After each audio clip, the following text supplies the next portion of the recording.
Hi friends, glad to be back today. And today in studio we're going to talk about sobriety. But even more than that, what does a sober life actually look like? You know, I think oftentimes when we're living our life, when we're going through things, we have a tendency of, judging ourselves. We wonder if everybody else is having a better time than we are. And we wonder, are we living the life that we should? And are other people living this life, or are we totally off base? And joining me in studio is one of my favorite people, Michael Bolton. And Michael has literally dedicated his entire life to helping people find recovery and stick with it. Michael, great to have you in studio today. Good to see you. This is great. Yeah, this is great. I love your studio. You love it? Yeah. Awesome. We love it too. It's kind of nice. We get a lot of stuff done here. So, Michael, you and I have been on the radio for months and months and months now. Right. And I love your show, and you're on the radio for 7 days a week, and I get to see you 1 day a week. Right. But we were just talking about just kind of here in the green room hanging out about what is sobriety, what does a sober life actually look like? Because I think oftentimes in our own lives we wonder, is our life similar to those other people? Should I be doing this or should I be doing that? And what does that healthy, sober life look like? So let's begin the conversation.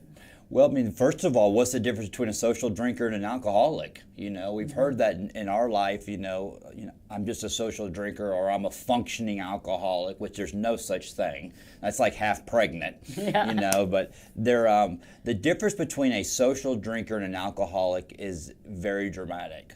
For the social drinker, the event is more important than the drink. Mm-hmm. For the alcoholic, there needs to be alcohol or anything, during the event. That is the most important thing, is the actual addict, alcoholic, and the drink. That has to be there. So we are, I know personally in my experience, early recovery, I could not imagine going the rest of my life without drinking alcohol or doing drugs. I just couldn't fathom it in my brain because that's all I knew.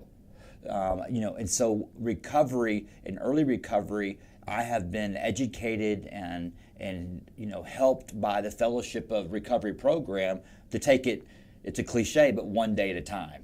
I can't get too far out there because then I get into fear and anxiety creeps in. But sobriety, true sobriety, and living the spiritual principles of recovery is outstanding. It's incredible. And I would have to ask you this too, because I know personally, yes, I haven't been addicted to drugs and alcohol, but I have drank, and I've been around some people that have used and drank and what have you, and I knew in my gut that I loved them and I cared about them, but at the same time, I just was scared that you can go down a slippery slope sometimes. And I think that applies to all of us when it comes to friends and folks that we know. That sober life is about really being vigilant about your sobriety. In my case, it was being vigilant about being where I felt like I needed to be, being in the right place, not being in the wrong place, participating in certain things and not participating in certain things. And, sometimes I didn't get to be with the cool kids. Sometimes I had to, step out or step back or, or whatever. And I guess what I'm asking is, in a sober life, I'm assuming that friends definitely have to change to some degree. Well, the only thing I have to change in recovery is I got to change everything. Right. I had to change everything. And I had to change my people, places, and things, our playmates and playthings, because those surroundings will trigger the old behaviors. Mm-hmm. Today in recovery, what sobriety looks like to me, it's a whole brand new life. I don't want that old life. I don't want that old life. And when I say old life, it was the role that I played in it. It was the fake Michael. It was the false persona, because I was active in my disease hanging around really good people. All right. And I don't want those people to think I'm not hanging around with them because of them, and that's not the case. I mean, I hung around with some really good people. They have a luxury, I've lost that privilege to drink. And I've just changed my whole life with everything where, like you said, starting out, I've dedicated my life to recovery because that's how I stay sober, as I give it away. That's my gift in my journey. That's very inspirational. You know, it's interesting because we've been on two different paths, probably growing up and going through this process, but yet we're very in similar spots. Right. And you know, and what I mean by that is everybody that's listening that says, well, hey, I have been a social drinker and I did spend time XYZ. What I've learned though is depending on how important your life is, how important the things that you want to get done in this life is, really changes the dynamic of what that life looks like. And so I'm kind of living that sober life myself, because even though I could go out to the bar or do something, I'm choosing not to, because I realize that that's not going to get me where I want to go. Right. And I think that in your case, sobriety's here, but I think also at the same time, I mean, how do you feel about, you know, when we're looking at social engagements? I mean, because I find it hard myself. Just speaking from my position, you go to some of these social engagements, these social events, and I'm trying really to keep a clean life. I'm trying to eat well. I'm trying not to drink very much at all. And so you go there and the food it's crap, and it's stuff that I shouldn't be eating, so that's already hard. And then people are drinking, and I'm trying not to drink, put on the calories, add the fat, do all that stuff. I don't really want to feel the effects of alcohol. And so it's really tough picking and choosing those different social occasions. How do you pick and choose those social occasions to live that sober life? Well, that's a really good question. And what I do is, first of all, I look at what the motive of the occasion is. What's my motive to be there? Is it my motive to be seen? Is it my motive, selfish motive? Or is it my motive to be of service? Is it my motive to be in a social scene to help others, where I can be of service?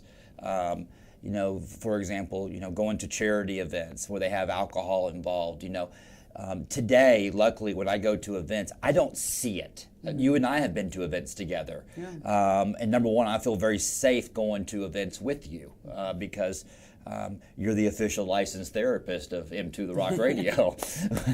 But number one. Number two is the event's more important than the drink. And so I feel very safe. So I plan the scene before I go. Okay. I have an exit strategy. You know, I go, I say, I'm going to stay a couple of hours, and then I leave. It doesn't feel the same like it used to. It doesn't define me today. You know, my focus is on other things. And I think that's really thought-provoking because I think anybody out there watching this video right now says, you know, hey, you know, Michael, Ashley, you know, I'm dealing with sobriety, I'm going through the process, and it's been a tough change. But I think it's all about figuring out your boundaries. Right. And what you feel comfortable with. And I think you said something very profound. You said, you know, when I feel comfortable with certain people, and you also added that caveat, I'm giving myself a specific amount of time, and then I'm out of there. Right. And so how do you gauge that? So for somebody that's watching this video and says, I still want to be sociable, and I still want to give to charity or be a part of it, but there's only so much time I can spend in the atmosphere right now because I know myself. What would you give them advice for to say, hey, how to really figure out how much time you can spend? How do you figure that? How do you figure that out? How do you figure out that time management skill to stay sober? I actually created something when I go to deals. I call get in, get out. Okay. That's what I call. I go get in, get out. I get in. You know, I usually go with somebody. Used to when I would you know, go to networking events, I would go alone, and that way I could get in and get out, so I could, you know, get high in my car, you know, or get intoxicated in my car. And then I would get in, work the room, I would hide this facade, and then I would get out so I could go use. So that's a trigger, being alone. So I make sure that I have someone with me. And I go somewhere and I get in, work the room, really like go really, because I want to. Right. That's another deal, is the events that I go to or the social settings that I go to, do I really want to go there? You know what? I've said no to a lot of deals just recently in Dallas that have, you know, because it just didn't fit my genre. You know, it didn't fit what my mission was. Great people, I love them. It's just it was a bad playground for me. So you know, I just kind of change it. But I get in, get out, say hi to everyone, then I leave. And I don't have that fear in my head going, man, do they think I'm rude because I left? No, I'm not that important. They didn't know I was coming in the first place, and they don't know when I'm gone. But that's the disease in my head. It's kind of like, you know, I think everybody's thinking about me, and that's a whole different show. That's interesting, though, what you said, too, because I recently did a whole cleanse, and I made sure I went 21 days without having an alcoholic beverage. All right. That was rocking. Yeah. And the first few days, though, was difficult. And it was interesting. I mean, it was, because especially when you went to these events, and I went to some events where I was fine, and then I went to some events where everybody's fine. They're great people. Nothing against them. Yeah. But it just wasn't where I needed to be at. It's not the people, it's me. Yeah. That's what the whole issue is. It's me. It's not the surroundings. Exactly. Yeah. And it was funny because I was there and people were asking me if I wanted a drink, and I said no, and then everybody's like, oh, come on, have a drink. I was like, no, I'm fine. Right. And then it was interesting to watch how people got kind of weird around me. Like all of a sudden, and then next thing you know, people were like kind of going into another room and coming back, and I'm just like, now we've made people feel uncomfortable, and so I was like... What's him two doing to you? You're on his show, now you're not drinking. What's wrong, Yeah. And they're like, can I get you anything? I was like, a water would be great. There was no water anyway, but no big deal. But I could only spend so much time because I realized that I just needed... I couldn't be in that environment at that point in time. Right. And it got easier and easier, but I'm just saying for everybody out there that's going through this and on the sober train and doing that, I mean, don't beat up on yourselves. Don't force yourself back into the same routine minus the alcohol, or force yourself into the same routine minus the drugs. Now, I'm not trying to say get scared and freaked out and be overwhelmed about it, but I'm saying take the time and figure out what seems to be the best thing for you, because in the end, nobody wants anybody to relapse. I mean, it happens for sure. I mean, it's normal, but nobody wants that to happen over a party or event or a charity or anything like that. Right. So what is some advice that you would also give people that are saying, hey, I'm newly sober, okay? I'm newly sober, I've gone through the program, I'm in the program, I'm doing the work day after day. What does a normal sober 24 hours look like, from your point of view? Well, I mean, let's talk about the normal 24 hours for newly sober is, this is a positive word. It's intense. Okay. And because our number one goal is to stay clean and sober for that 24 hours, no matter what it takes. And if there's doubt, we don't. Right. Okay. If there's doubt, we don't. If the thought of, even let's say that a newly sober, you're in corporate America, there's a lot of people who get newly sober that haven't lost their job and their family and all that. And it's very common. And they come into the rooms of recovery and they get back out in the world and it's corporate America and it's like, it's Friday. Hey, we're going to go to happy hour. Hey, do you want to come? And they even know you're in recovery. And these are normal people who can have 1 or 1.5 beers, which I don't understand, but they can have 1.5 beers. All right. And if that thought enters the mind about the drink, instead of where are we going, and the fellowship outweighs that, you don't go. Right. That's the disease working. That does go away.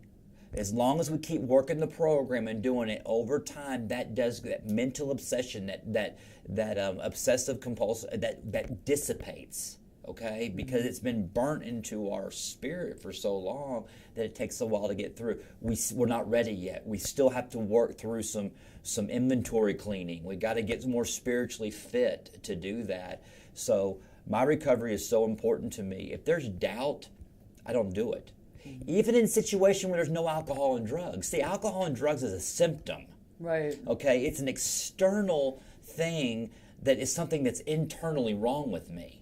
So it doesn't have to be about alcohol and drugs. It can be a business meeting that I feel uncomfortable about for the future of Into the Rock Radio. If I'm uncomfortable about it, I don't do it. And I run it by an accountability partner. I run it by, we call it a sponsor in my world. I'll call him.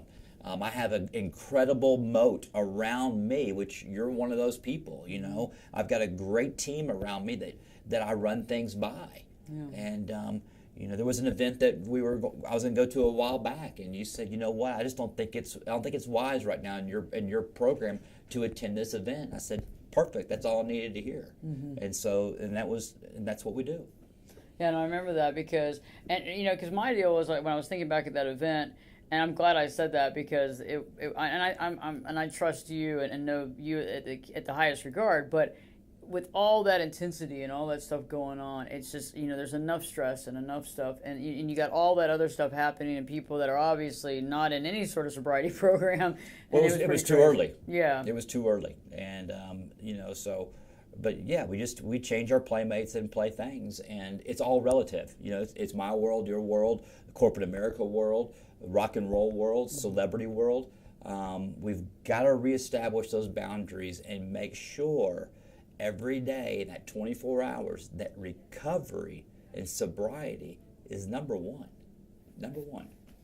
Let me ask you another question too, for anybody out there that's watching this and says, hey, I'm recently sober and I have some great friends and I love them, but they're still using or they're still drinking. When that person calls up and says, hey, let's hang out, what's the response? What do you say in that position as the person that's sober and trying to stay sober? What's your response to that friend that's still using? I've had that situation. First of all, I love you. That's powerful. Bro, I love you. You can go with me. I'm not going with you. It's that simple. You can go with me. I'm not going with you. And if you want to choose alcohol and drugs over our relationship, believe me, I get that because I did it to you. But if you're going to continue to use and drink, I can't be with you. All right? And that goes all the way down to relationships, man and woman. It's that serious. And I think that's one of the toughest things, when I work with some clients who are dealing with that. It's tough, codependency and the love and all that stuff going on. It's really hard when you have one person that's using and you're trying to be sober. Yeah. It's a very tough situation. I mean, I don't even know how you would deal with it. It's so tough.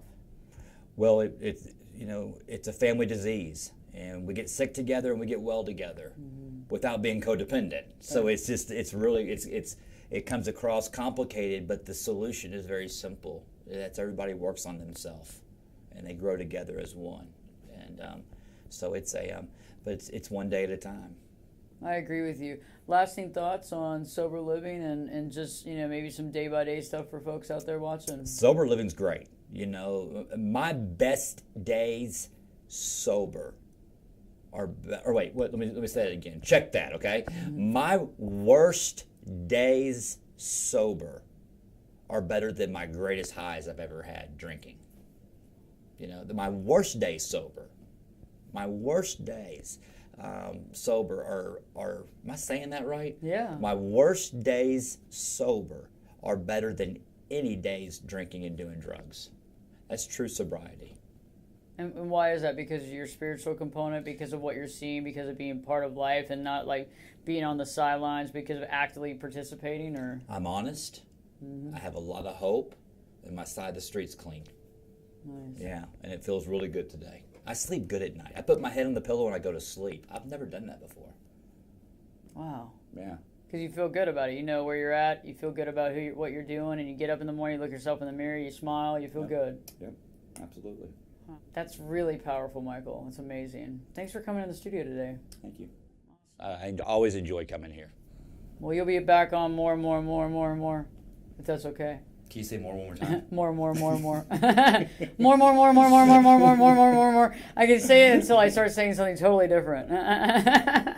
So there you go. What a sober life looks like. And we'll be doing more videos on this too about sobriety and what that looks like too, because I think oftentimes when we're looking at our own life, we're just kind of right there. It's almost like, we're wearing blinders because we don't see how other people live. We only see their outside persona. We see them on Facebook, Instagram. We see them when they're out and about, with a female friend of yours that's all, hair and makeup done. We don't see behind the scenes, the guy that's a friend of yours. You see him when he's out at the office or what have you, but you don't see what he's going through. And I'd like to do these videos when we talk about things behind the scenes, because often we don't ask those questions, we don't know the answers, and we second guess ourselves if we're doing the right thing, are we making the right choices, or are we just overstepping? So today's show, I think, is very helpful on dealing with sobriety and how to know what a sober life looks like. If you haven't already, subscribe to the channel, and love to hear your comments and perspective as well. And any questions you might have for Michael or I, please put that in the comment section below. And in the meantime, don't forget to live your true life. Are you currently in a toxic relationship and unsure what the next day will bring? Have you often wondered if there's more to life than this? Do you suffer from self-esteem issues that you've had since you were a young child?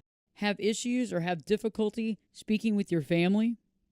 Do you feel surrounded by self-centered people? Seems as though you're always giving and they're always taking. If you've answered yes to any of these questions, you need some answers. The 10-day challenge to live your true life gives you the knowledge and techniques for creating boundaries in your life that help us to deal with family, as well as dealing with those narcissistic and toxic people in your life. It offers the insight into understanding and overcoming your self-esteem issues, and to begin to see for the first time your amazing value. You owe it to yourself to find the power within you.